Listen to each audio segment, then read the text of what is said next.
హైదరాబాద్ సంగతి చూసుకోవడానికి టీఆర్ఎస్ ప్రభుత్వం ఉంది, కేసీఆర్ గారు ఉన్నారు, మేము చూసుకుంటాం, మీకేం ఆందోళన లేదు.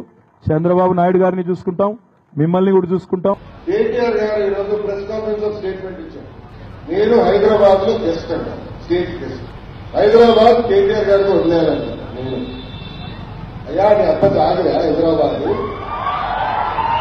32 సంవత్సరాలుగా పుట్టి పెరిగిన హైదరాబాద్ ని నేను మీలాగా వేరే జిల్లాకి వెళ్ళి చదువుకోదా. హైదరాబాద్ లో భారతీయ విద్యా భవన్ చదువుకున్న నేను మీకన్నా ఎక్కువ అర్హత హైదరాబాద్ మీద ఉంది నాకు.